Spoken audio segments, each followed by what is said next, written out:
आज 30/8/2020 के अव्यक्त बाप दादा के महावाक्य हैं। ये मुरली 13/3/86 की रिवाइज है और मुरली का सार है, सहज परिवर्तन का आधार अनुभव की अथॉरिटी। बाप दादा अपनी सर्व आधार मूर्त और उद्धार मूर्त बच्चों को देख रहे हैं। हर एक बच्चा आज के विश्व को श्रेष्ठ संपन्न बनाने के आधार मूर्त है।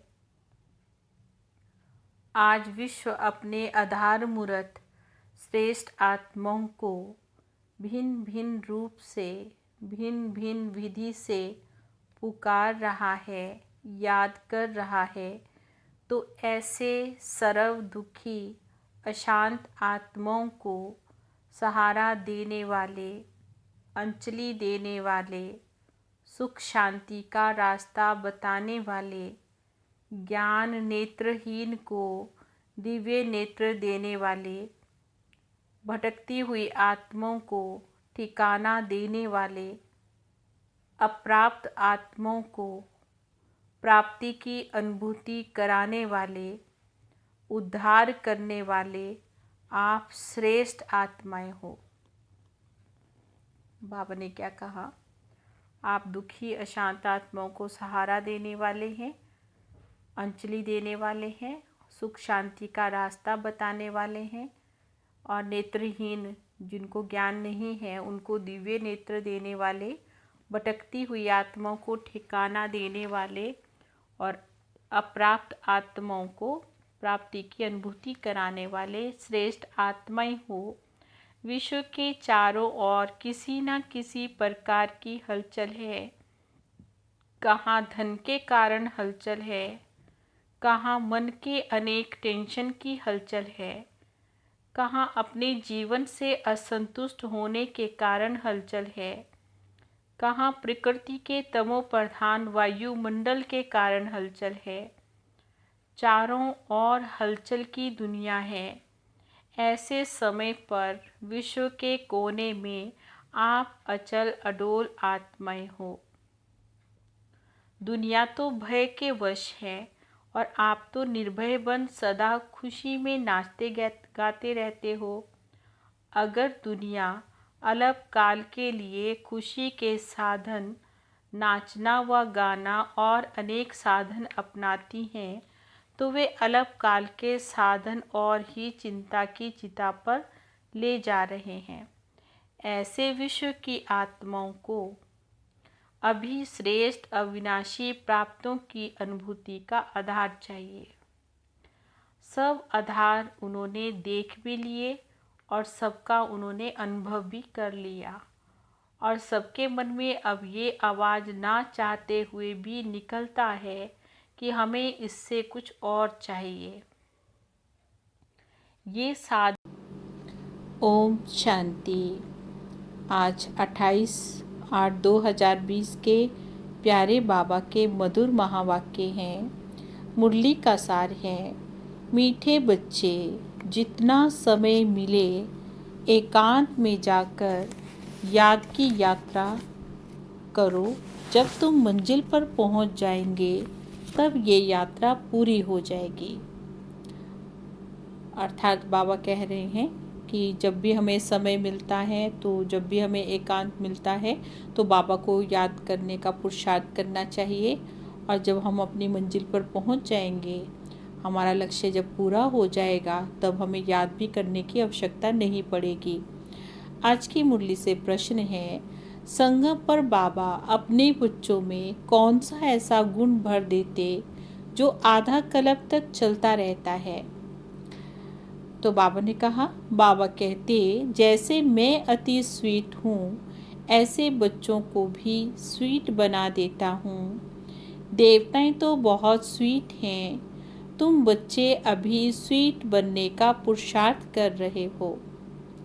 जो बहुतों का कल्याण करते हैं, जिनमें कोई शैतानी ख्यालात नहीं हैं, उन्हीं को ही स्वीट कहते हैं। उन्हें ही ऊंच पद की प्राप्ति होती है। उनकी ही फिर पूजा होती है। ओम शांति। बाबा बैठ समझाते हैं, इस शरीर का मालिक मैं आत्मा हूँ। ये पहले समझना चाहिए, क्योंकि अभी बच्चों को ज्ञान मिला है। पहले पहले तो ये समझना है कि हम आत्मा हैं। शरीर से आत्मा काम लेती है, फिर पाठ बजाती है। ऐसे ऐसे ख्यालात और कोई मनुष्य को आते नहीं हैं, क्योंकि बहुत देह अभिमान में है, अर्थात शरीर के भान में रहते हैं। यहाँ इस ख्याल में बिठाया जाता है, मैं आत्मा हूँ, ये मेरा शरीर है। मैं आत्मा परम पिता परमात्मा की संतान हूँ।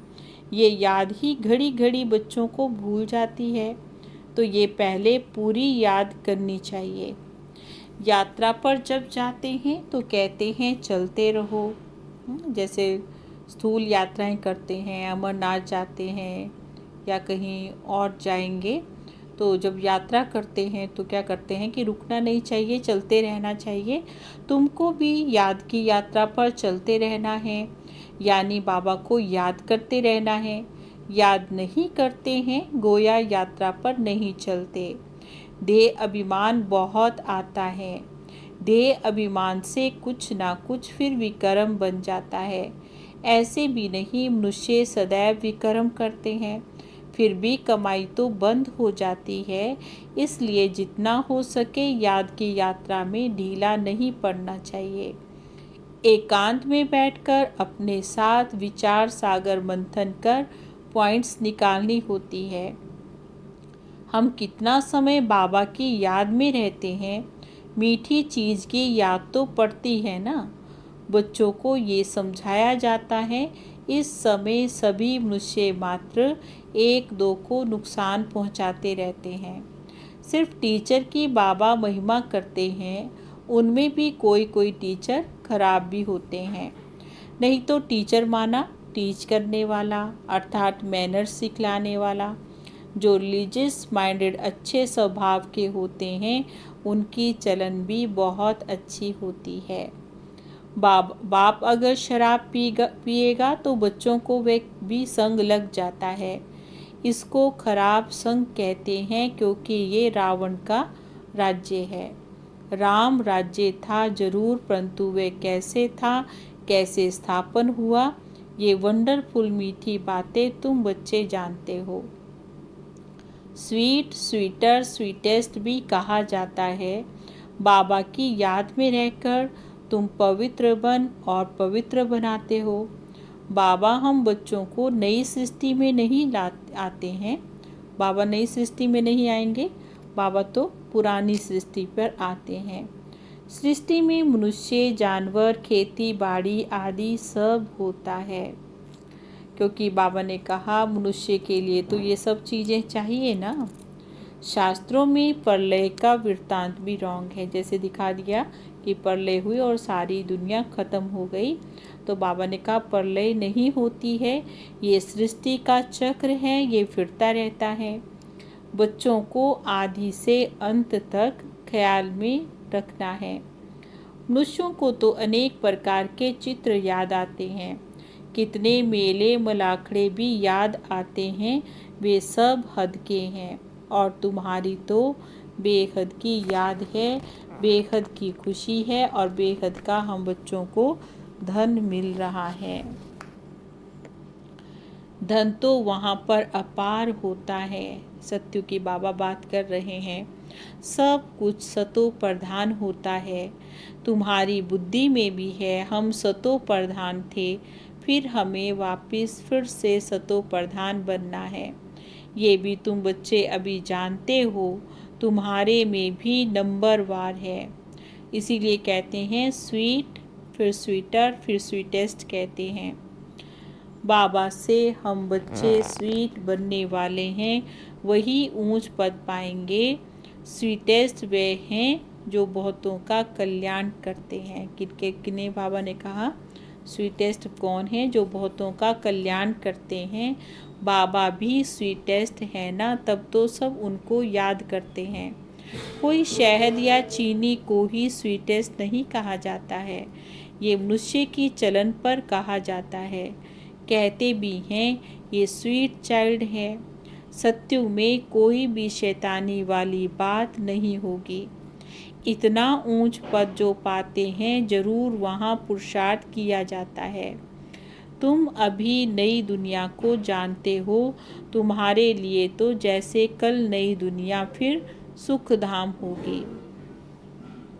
मनुष्यों को पता ही नहीं कि शांति कब थी। कहते हैं विश्व में शांति हो। तुम बच्चे जानते हो विश्व में शांति थी जो अभी फिर हम स्थापन कर रहे हैं। अब ये भी सबको कैसे समझाएं? ऐसी ऐसी पॉइंट्स निकालनी चाहिए जिसकी बहुत चाहना मनुष्यों को हो। विश्व में शांति हो इसके लिए कितनी रड़ियाँ आदि मारते रहते हैं, क्योंकि इस समय अशांति बहुत है। देखो ये लक्ष्मी नारायण का चित्र बाबा ने कहा सामने दिखाना चाहिए, फिर बताना चाहिए इनका राज्य था तो विश्व में कितनी शांति थी। उनको ही हेवन डेटी वर्ल्ड कहा जाता है। वहाँ विश्व में शांति थी। आज से 5000 वर्ष पहले की ये बात है और कोई इन बातों को नहीं जानते हैं। ये भी मुख्य बात है। सब आत्माएं मिलकर कहती हैं विश्व में शांति कैसे हो। सभी आत्माएं पुकारती हैं ना, तुम यहाँ विश्व में शांति स्थापन करने का पुरुषार्थ कर रहे हो। जो विश्व में शांति चाहते हैं उन्हें बाबा ने कहा तुम्हें सुनाना चाहिए। भारत में शांति थी। जब भारत स्वर्ग था तो कितनी शांति थी, अभी तो नरक है। नरक में अशांति है क्योंकि धर्म अनेक है। कितना माया का राज्य है। भक्ति का भी कितना पॉम्प है। दिन प्रतिदिन वृद्धि होती जाती है। मनुष्य भी देखो मेले पर मुलाखड़े आदि पर जाते हैं, लेकिन समझते हैं जरूर कुछ सच होगा। अभी तुम समझते हो उनसे कोई पावन नहीं बन सकते हैं। बाबा क्या कह रहे हैं कि कितने मेले मुलाखड़े में जाते हैं लेकिन उनसे कोई पावन नहीं बनते हैं। पावन बनने का रास्ता मनुष्य कोई बता नहीं सकते हैं। पतित पावन तो एक ही बाबा है। दुनिया एक ही बातें सिर्फ नई और पुरानी कहा जाता है। नई दुनिया में नया भारत, नई दिल्ली कहते हैं। नई तो होनी है जिसमें फिर नया राज्य होगा। यहाँ पुरानी दुनिया में पुराना राज्य है। पुरानी और नई दुनिया किसको कहते हैं ये तुम बच्चे जानते हो। भक्ति का कितना बड़ा प्रस्ताव है। इसको कहा जाता है अज्ञान। ज्ञान का सागर एक बाबा है। बाबा तुमको ऐसे नहीं कहते हैं कि राम राम कहो या कुछ और करो, नहीं। बच्चों को समझाया जाता है वर्ल्ड की हिस्ट्री ज्योग्राफी कैसे रिपीट होती है।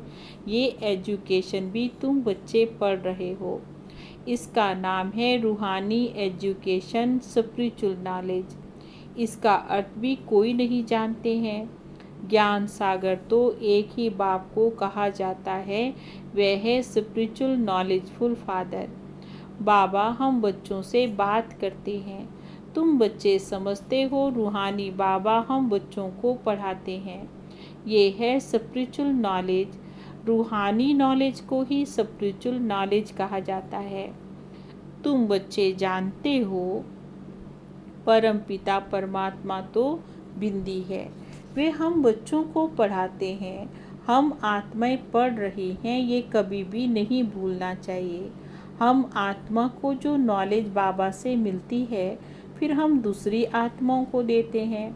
ये याद तब ठहरेगी जब अपने को आत्मा समझकर बाबा की याद में रहेंगे। कई बच्चे तो याद में बहुत कच्चे हैं। झट देह अभिमान आ जाता है। देही अभिमानी बनने की प्रैक्टिस करनी है। हम आत्मा इनको सौदा देते हैं। हम आत्मा व्यापार करते हैं। अपने को आत्मा समझ बाबा को याद करने में कितना फ़ायदा है। आत्मा को तो ज्ञान है कि हम याद की यात्रा पर है। अब बाबा ने कहा कर्म तो हम बच्चों को करने ही हैं, बच्चों आदि को भी संभालना है, धंधे धोरी भी करना है। धंधे आदि में ये याद रहे हम आत्मा हैं, ये बड़ा मुश्किल है। बाबा कहते कोई भी उल्टा काम कभी भी नहीं करना है।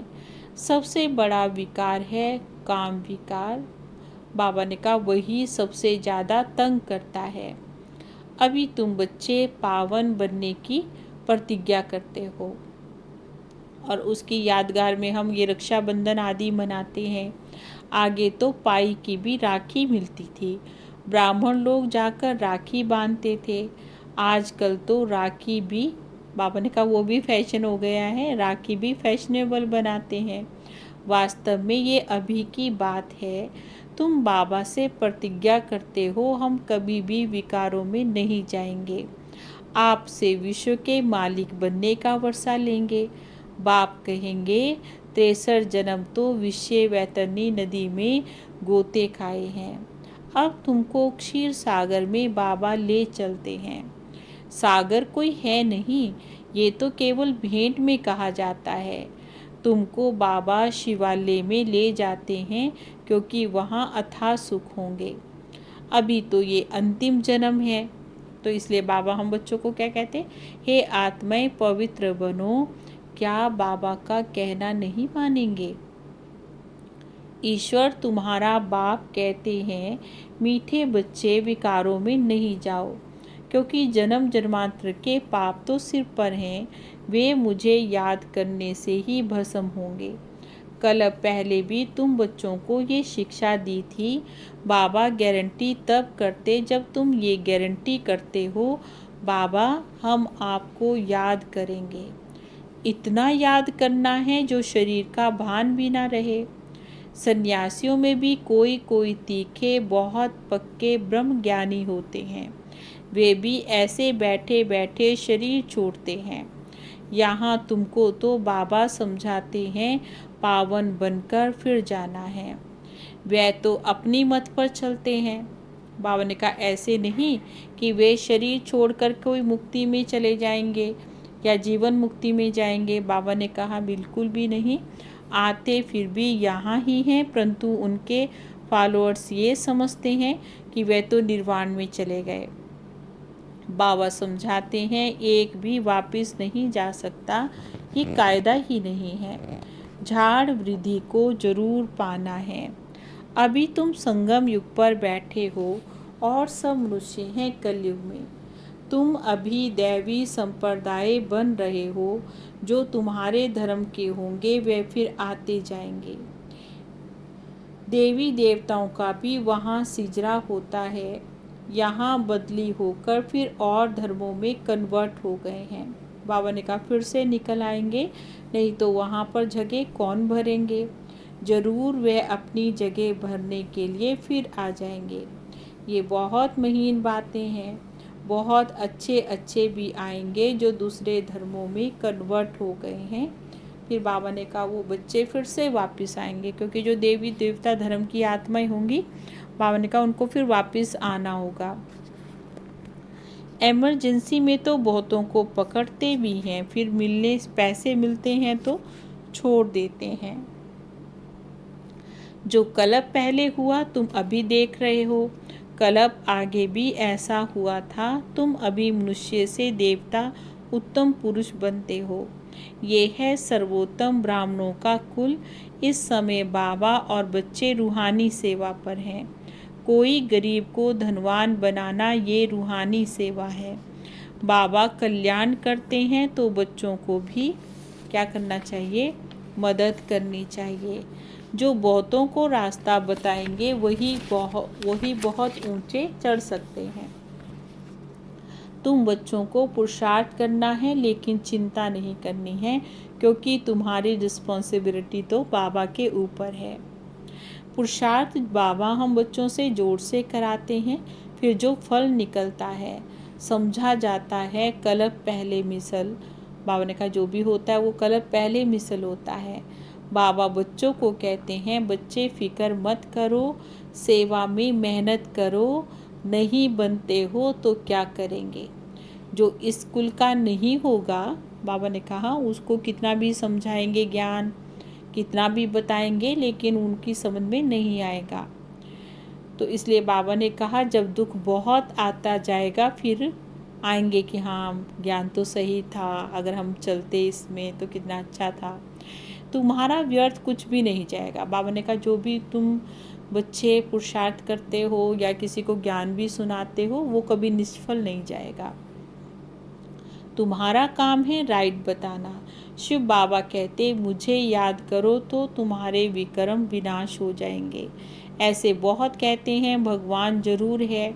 महाभारत लड़ाई के समय भगवान था, सिर्फ कौन सा भगवान था उसमें मूंझ गए हैं। अब कृष्ण तो हो नहीं सकते, कृष्ण उसी फीचर से फिर सत्युग में ही होंगे। हर जन्म में देखो फीचर्स भी बदलते हैं। बाबा ने कहा जो इस जन्म के फीचर्स होंगे वो हमें फिर अगले जन्म में थोड़ी होंगे, वो सब बदल जाते हैं। सृष्टि अभी बदल रही है, पुराने को नया अब भगवान कैसे बनाते हैं वे भी कोई नहीं जानते हैं। तुम्हारा आखिरी नाम निकलेगा, ये भी स्थापना हो रही है, फिर ये राज्य करेंगे। विनाश भी होगा और एक तरफ नई दुनिया होगी, एक तरफ फिर पुरानी दुनिया होगी। ये चित्र तो बहुत अच्छा है, कहते भी हैं ब्रह्मा के द्वारा स्थापना, शंकर के द्वारा पुरानी दुनिया का विनाश, परंतु समझते कुछ भी नहीं है। अब मुख्य चित्र तो त्रिमूर्ति का है, जिसमें बाबा ने कहा ब्रह्मा और विष्णु और शंकर तीनों का दिखाया है, कैसे क्रिएट करते हैं, कैसे विनाश होता है, कैसे नई दुनिया में पालना होती है। ऊंचे से ऊंचा शिव बाबा है, तुम जानते हो। शिव बाबा ब्रह्मा के द्वारा हम बच्चों को याद की यात्रा सिखला रहे हैं, तो बाबा को याद करो। योग अक्षर कितना डिफिकल्ट लगता है, याद अक्षर तो बहुत सहज है। बाबा अक्षर बहुत लवली है, तुमको खुद ही लज्जा आएगी। हम आत्माएं बाप को याद नहीं कर सकती है, जिनसे हमें विश्व की बादशाही मिल रही उनको ही हम याद नहीं करते हैं। तो बाबा ने कहा इसमें तो अपने आप ही लज्जा आएगी। बाबा भी कहेंगे तुम तो बेसमझ हो, बाबा को याद नहीं कर सकते हो तो वर्षा कैसे पाएंगे, विक्रम कैसे विनाश होंगे। तुम आत्मा हो, मैं तुम्हारा परम पिता परमात्मा अविनाशी हूँ। तुम चाहते हो हम पावन बन सुखधाम में चले जाएं, तो इसके लिए श्रीमत पर चलना है। मुझ बाप को याद करने से ही विक्रम विनाश होंगे, याद नहीं करेंगे तो विक्रम कैसे विनाश होंगे। अच्छा मीठे मीठे सिकी लदे बच्चों प्रति माता पिता बाप दादा का याद प्यार और गुड मॉर्निंग। रूहानी बाप की रूहानी बच्चों को नमस्ते। हम रूहानी बच्चों की रूहानी बाबा को नमस्ते नमस्ते नमस्ते जी। गुड मॉर्निंग बाबा। और आज की धारणा के लिए मुख्य पॉइंट्स हैं।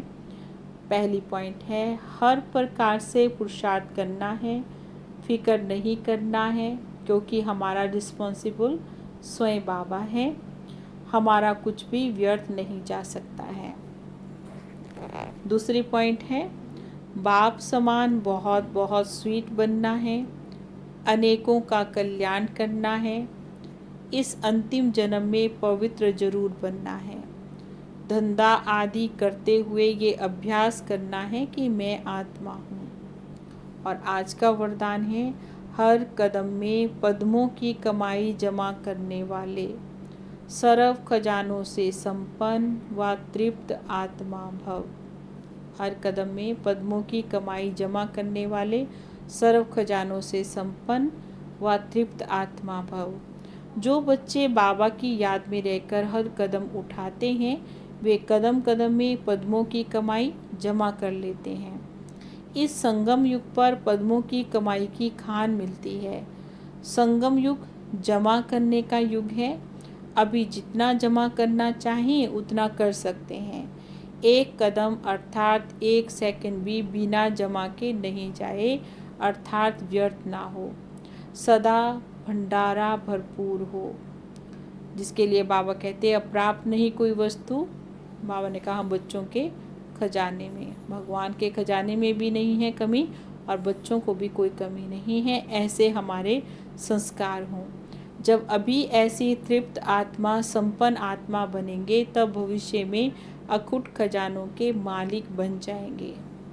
स्लोगन है, कोई भी बात में अपसेट होने के बजाय नॉलेजफुल की सीट पर सेट रहो। किसी भी बात में अपसेट होने के बजाय नॉलेजफुल की सीट पर सेट रहो, क्योंकि बाबा ने हम बच्चों को हर प्रकार की नॉलेज दी है। कोई भी बात है क्यों होती है, किस लिए होती है, तो इसलिए बाबा ने कहा हर बात में बिंदु लगा करके आगे बढ़ो। ओम शांति।